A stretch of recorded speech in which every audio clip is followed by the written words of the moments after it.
WWE Bad Blood is approaching, and I wanted to talk about the history of Bad Blood here today on the Anthony Leonetti Show. And if you're wondering, why is there no Scoop Slam report?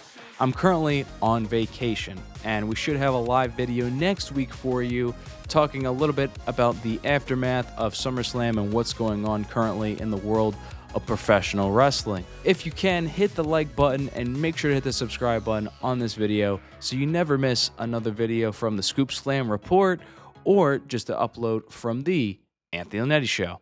So let's talk a little bit about the history of Bad Blood. WWE used Bad Blood first on the In Your House loop when WWE was starting to kind of get rid of the In Your Houses. Used to be a monthly thing for WWE to do the In Your House, and it kind of have a specialty around it. And Bad Blood was one of those specialties that happened in 1997 after SummerSlam. The big storyline that year was Undertaker and Shawn Michaels, and that is simply because Undertaker got hit by a chair by Shawn Michaels. And Shawn Michaels did that on accident. He wanted to hit Bret Hart because they were currently feuding, and their feud would also continue in 1997 as the Montreal Screwjob happened at Survivor Series later that year. But sticking with Undertaker and Shawn Michaels, Michaels promptly turned heel after this and didn't really apologize to Undertaker, and then instigated him alongside Triple H, Hunter Hearst Helmsley, with D-Generation X forming. And their rivalry, I think they had a match at Ground Zero in Your House, and then they had a In Your House Bad Blood match, which would be the first ever Hell in a Cell match, which put this match type on the map, being the first one. Sometimes some first concepts don't always work that well, but Hell in a Cell definitely worked for these two. And it was also hell on the outside of the cell because they went to the very top. Michaels, was on the side structure and actually fell off. Undertaker stomped on his hands, and Michaels took the table bump.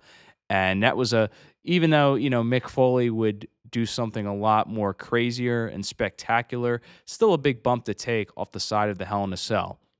And these two had a really good Hell in a Cell match, and it actually debuted a wrestler that you might know by the name of Kane.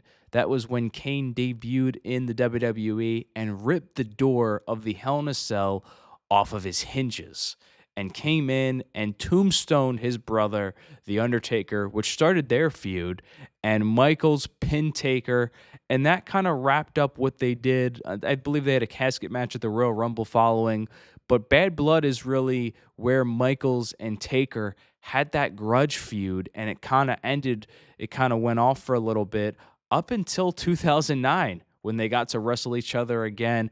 That time it was around the Streak and WrestleMania. But you can see how WWE used Bad Blood as a catapult to, show how these two guys have a grudge, they have a personal issue against each other, and they're going to settle it in the ring.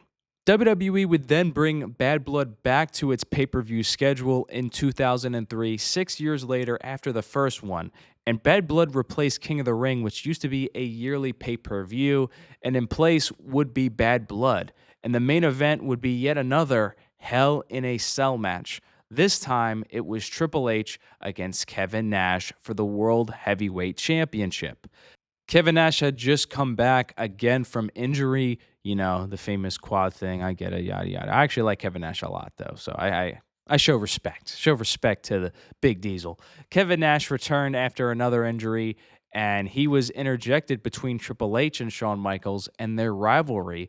And Nash took the side more of Michaels because Triple H was starting Evolution.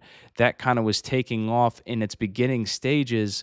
And the two had a match, Kevin Nash and Triple H, at Judgment Day, where it went to a no contest. Famously, Nash jackknife powerbombs Triple H through the announce table. And then we go to Bad Blood, and these two men have a Hell in a Cell match.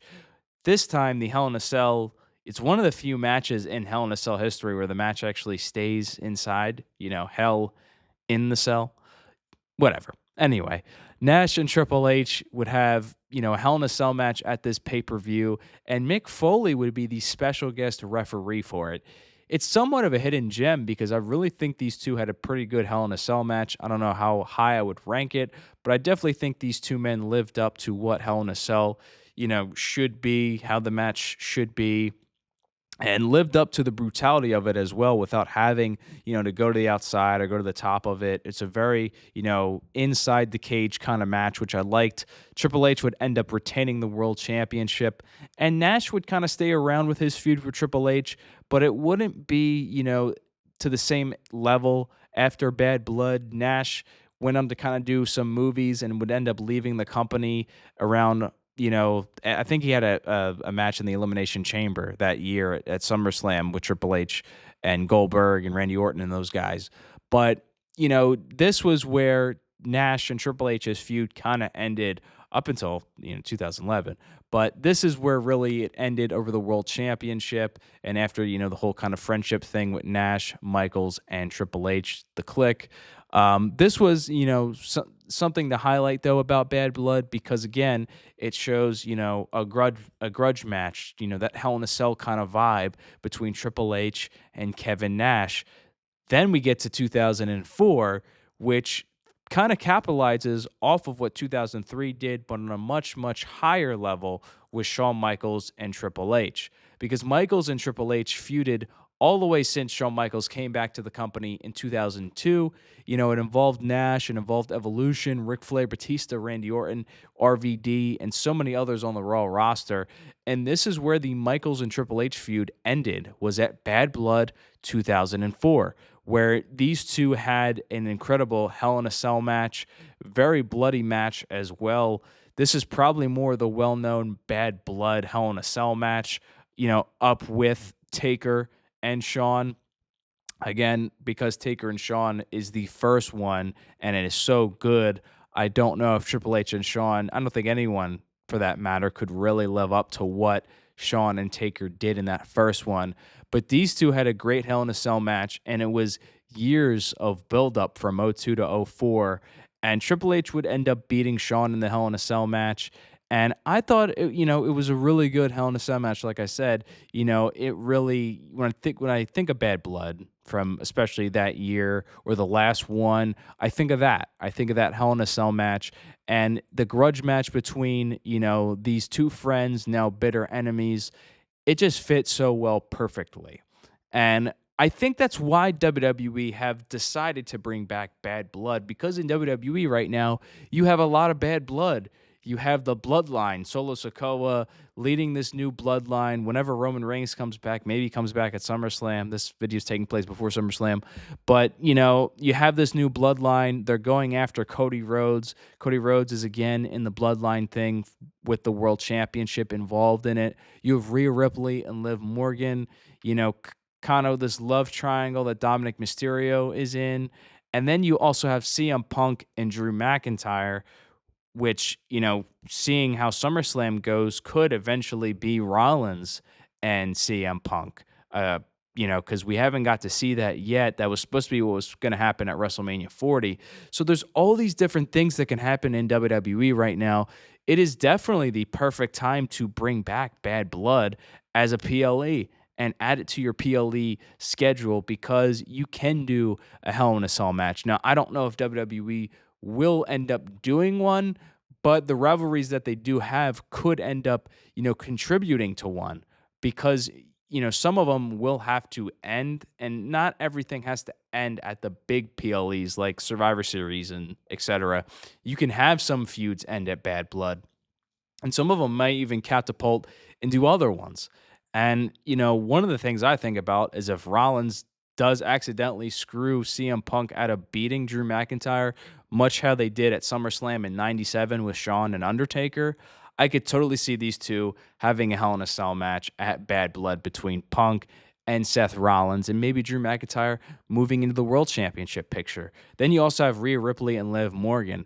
I don't know when the last time we got a women's Hell in a Cell match, but I think these two could definitely have a women's Hell in a Cell match between Rhea and Liv Morgan. I think, the build has been there for it.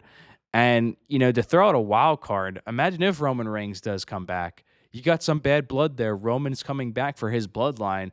Roman and Solo could totally do a Hell in a Cell match. You can see the amount of Hell in a Cell matches WWE have put on at Bad Blood and this PLE, this pay per view, whatever you want to call it.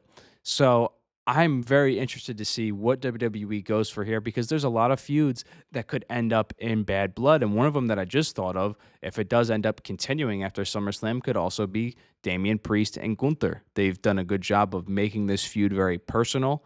So it'd be very interesting. It'd be very interesting to see, if even Gunther and Damian Priest get to have a Hell in a Cell match, get to have something, to build off their animosity. Because the structure would definitely do that. I think it's a good time to, as well, WWE with the new administration have done away with just doing Hell in a Cell pay-per-views, which I think is incredible. It's such a great step in the right direction because I think people got tired of seeing the Hell in a Cell after every year when it's the same thing. And I think sometimes you do need Hell in a Cell to have a personal, deep-rooted rivalry.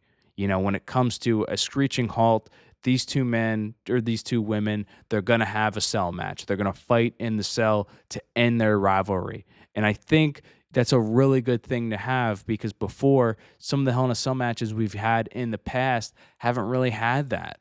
And I think it's important that WWE, continue to build towards the future and make things special. And getting rid of just the match type pay-per-views, it is done very well. They've kept around Money in the Bank, which I think is okay because they've treated Money in the Bank as a bigger pay-per-view, although I'd love to see it back at WrestleMania. I'm, okay with Money in the Bank being there still, but Hell in a Cell Extreme Rules, they've got rid of those. And instead they're bringing in, your Bad Bloods. They're making new ones as well. Clash at the Castle was pretty new. Bash in Berlin is a new one. So and you obviously they've brought back Backlash as well. So WWE they've done a good job with this, and I'm hoping they continue to go in that direction. And Bad Blood's going to be exciting to see. If you've made it this far in this video, give me a comment on what you think a Hell in a Cell match you would want to see at Bad Blood or you think is going to happen at Bad Blood. It was fun going over the history with you, and hopefully WWE create more history with this Bad Blood event. I, of course, been the Anthony Leonetti Show, and thanks for watching. I hope to see you again right here on the channel, and maybe I'll see you live again for the Scoop Slam Report. Thanks, everyone.